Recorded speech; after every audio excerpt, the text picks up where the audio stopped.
Well, it has happened. Joining us on Point Blank is the former chief economist of the biggest bank in Nigeria. Don't let me start doing Zenith Bank PLC. The economic egghead is here. Chief Marcel Okeke. Good morning, Marcel. Good morning, Faj. Thank you for having me. Glad to have you once again. I'm sure you have heard some of the issues we've been discussing. We are on Point Blank, and our focus is on, while we're interrogating the Nigerian Independence Day and all that, I will bring some of the issues the president raised in his Independence Day broadcast. But our focus for this week is the economy, the budgeting, poverty and cost of living, and then ease of doing business and government-sponsored palliatives. I'm sure you've heard some of us. Let's start with these 43 items that were reintroduced, removed from restrictions. I can see things like rice, cement, palm kernel, vegetable products, poultry, tinned fish in sauce, that's geisha and sandy. I can see headpans, steel drums. I can see wood particle boards, toothpicks, wooden door. I'm not joking. No. I can see gas cylinders, clothes, woven fabrics, tomatoes, tomato paste, soap and cosmetics. All these are open to forex. What have you now? Is it a serious thing? Is it something we'll be worried about? Okay. Do I start talking from there? Yes, please start. So that we can have a clarity, because there was a time Buhari restricted these items and we clap for him. I don't know if you were among those who clap for him. Okay. You know? Fine. I want to thank you once again for having me, and thank my colleagues and friends on this program. Let me say and use a word. Yes, we should be worried about the list you are pronouncing. You are mentioning the names, yes. That they have been brought into the official window of the foreign exchange market. Exactly, it was in 2015 that they were removed from access to the official window of the foreign exchange. What that means is that government appeared to be embarking on what is called import substitution industrialization strategy. That's what it appeared it wanted to do that time. So whatever, especially toothpick and all those things you mentioned, that we could produce here, why do we have to waste our resources, allowing them to be imported? So to encourage the local production of those things, they were denied access to the official market, to stop importing them. You understand? Okay? So, between 2015 and now, this is a period of about 8 years, we believe we have, covered some ground. Because what it means is that since they will have access to foreign exchange officially, many of them will now say, okay, let's start looking for local raw materials, for example, to produce these things. Let us start producing alternatives to those things that we are importing. You understand? Yeah. And that is why many local producers of cement here, for example, had to expand their capacity. I don't want to mention the names of those cement companies. Okay. You understand? So now all of a sudden, you say you have removed or you have brought them back again. And you brought them back to the foreign exchange market that is already suffering from scarcity, serious scarcity, acute shortage of dollar. Acute shortage of dollar. You understand? No. So that means start importing and adding to the demand for dollar locally, adding to the demand, which is already killing the market. Okay? It's already killing the market. Go and join in demanding for dollar so that the market will die completely. That's what they have done. You understand? Okay? Now, yes, without talking about the supply side, which is where do we get the dollar from for these people to be accommodated? You understand? There's nothing like that. So they're increasing pressure on the naira to continue to go down by allowing these people. And let me also tell you, this thing is what is called policy somersault. Okay? People who went to invest in those items in the past 80 years, and you now need this back. Let me tell you, our investment climate is so bad that everybody will prefer to import something from outside and sell to the large market here. Nigeria is a large market now. And that is what they have made easy for them now. You understand? So keep importing. All those who have invested in those areas here, their factories and companies are automatically killed. Because these materials that are produced outside, when they come in here, will be cheaper than the ones that are produced here. Understand? Let's look at it.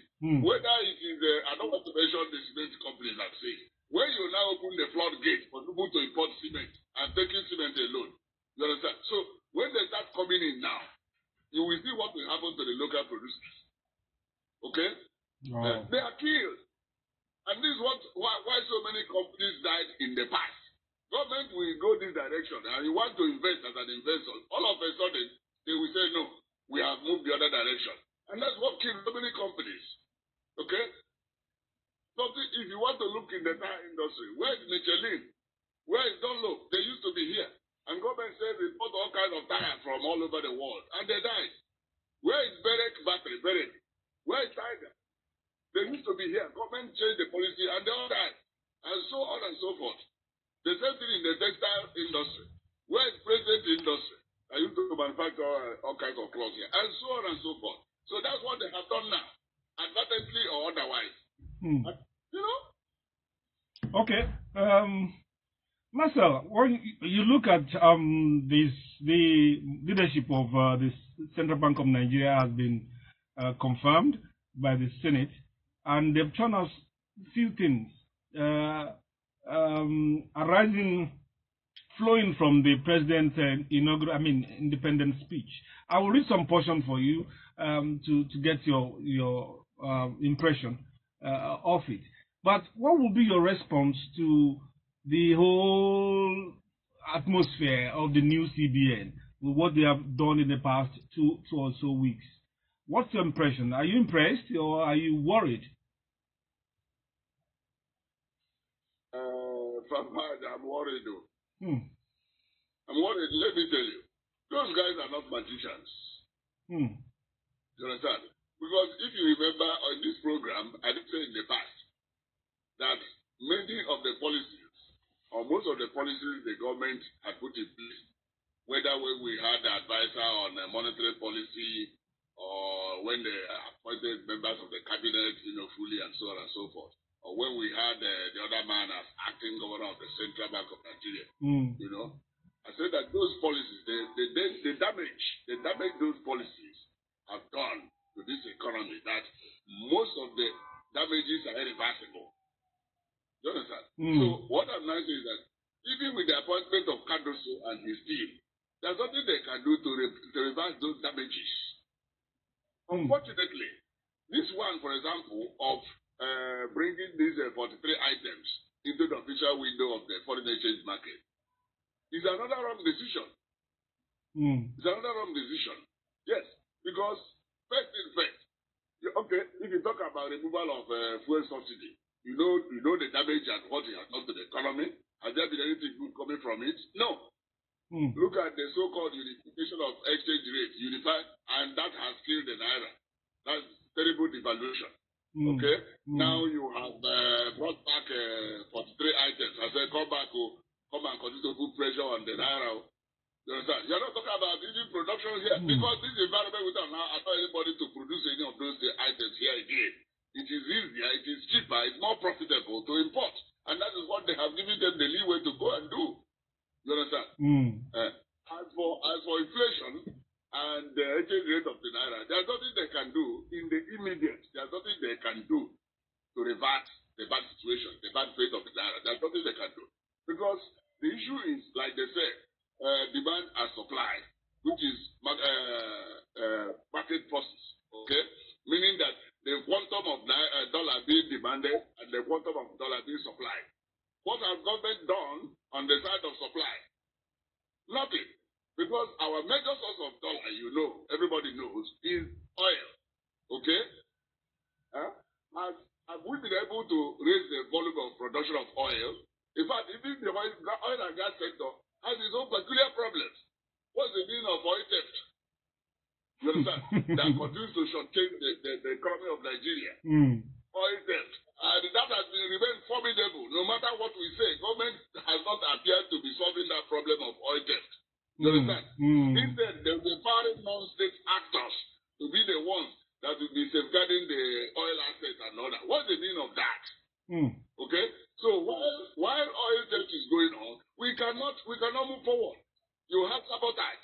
You have people who are aggrieved in the various communities, oil producing communities, about the implementation of PIA, Petroleum Industry Act, and so on and so forth. Okay? Now, you have this issue of we must depend 100% on importation of fuel. You understand? Yeah. So instead of talking about local refining and all that, you'll be licensing more people to keep importing. The same pressure on the naira, because the people you are licensing to start importing will be sourcing dollars locally here to import. You understand? And so the more dollar they need to import fuel, the tendency is for them to raise the pump price. Because the price of oil in the global market is going up. If the price of oil goes up, it also means that the price of refining and bringing in the same will also go up, meaning that the landing cost of fuel they are importing will go up. And so they want it reflected in the pump price. And that is where there is serious suspicion that government has been clandestinely, secretly, gone back to subsidy. Because when you ask who are these people that benefited in the licensing and all that, it is friends of people who are in power. You understand? So government has a way of secretly settling them and all that. But the NLPC has even come out to say that it's like they are not coming back to monopoly to be the only one that's importing fuel. Yeah. So that means we are moving in a back to the old regime. And we are not moving forward. We are just moving a movement without what do you call it? So this is our situation. I am now telling you that my impression of the people at the CBN now is not a cheerful one. You understand? Wow. They cannot perform the effort. And this very step of bringing these items back into the official window, I mean, for me, it's not a good step. And I have told you why it's not a good step. Any person can say anything to the contrary. I am not talking politics. I'm talking economics and reality. Okay? Okay. Yes? It's not a good thing. What it means is that we have covered that as a mileage. Even if they bring them back, it is not now. This is not a good time for that to happen. Let me stop here. Thank you. You can even understand we have a toothpick factory in the country. I don't know that toothpick is very profitable. Is it not toothpick? No, we have many broomsticks that we can use and not to toothpicks. I don't know why all some of these things get. Anyway, I'm not an economist. I don't work with CBN, and Marcel is just my friend. Well, let me read this portion from the October 1st presidential speech and get your reaction to it. In the 14th paragraph, he said, the last portion says, for the next 6 months, the average low-grade worker shall receive an additional 25,000 naira per month. And it went on further in the next paragraph to say, states have already received funds to provide relief packages against the impact of rising food and other prices. Is the president talking to himself, or is this real? Will this not work? The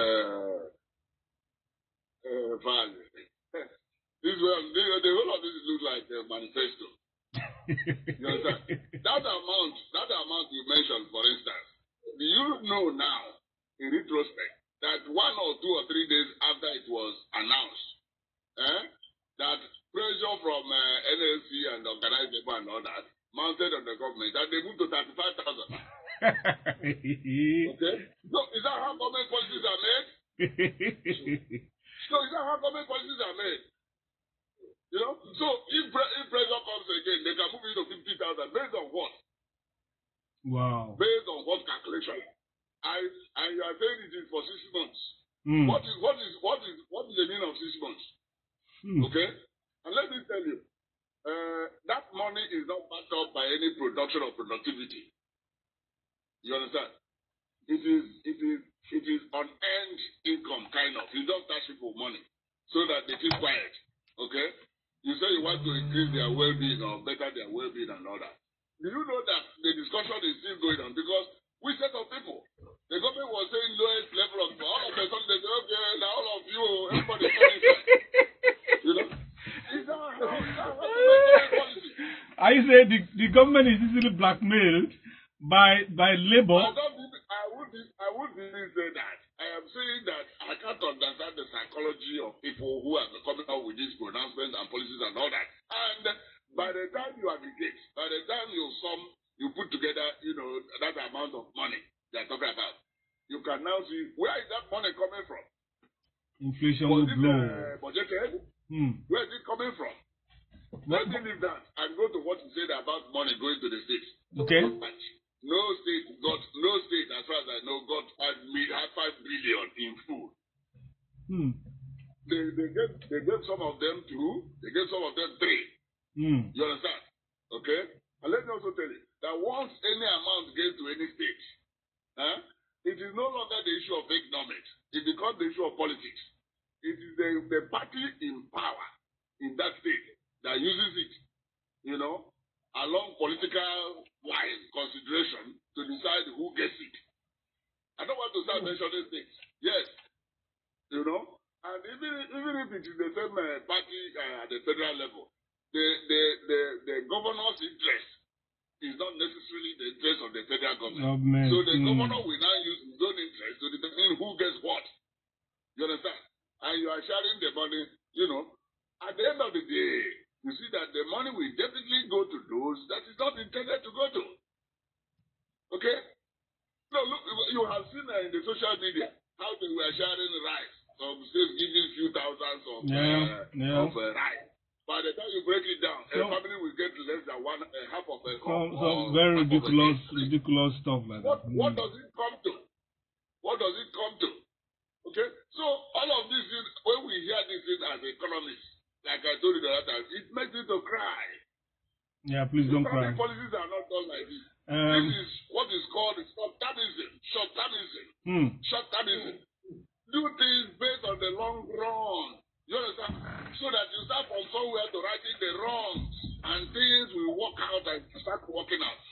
You understand? And that's why I said the other time, once you make a policy that makes any person worse off at any point in time, okay, the policy is wrong as far as that person is concerned. Okay. Human beings are not supposed, their condition is not supposed to be made worse off by government policies, but rather to make them better off. And that is why government is for the well-being of the people, and not the other way around. Thank you, Marcel. You have covered most of our focus. I like this because you don't seem to like anything in this president's speech. But I like this last one. I don't like it. I'm not telling you the truth. I know. I know. Truth is very bitter. I know. I like this statement. I hope it will inspire you, which I doubt. It says in paragraph 28, fellow compatriots, the journey ahead will not be navigated by fear or hatred. We can only achieve our better Nigeria through courage, compassion, and commitment as one indivisible unit. Now, I want to have your reaction based on some of these things that you have lashed at as not right. He says earlier in his speech that commencing this month, in the paragraph 21, commencing this month, the social safety net is being extended through the expansion of the cash transfer programs to an additional 15 million vulnerable households. So when you say in addition, that means the ones we are talking about during the period of 8,000 naira, which was like 12 million or thereabout, additional 15 means you're having like 27 million people covered. That's fairly extensive. I mean, your worry will be where is the money coming from, right?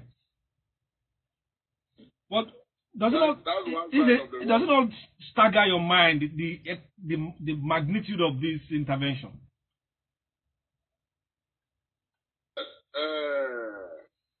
Fine. One is where the money is coming from. Okay.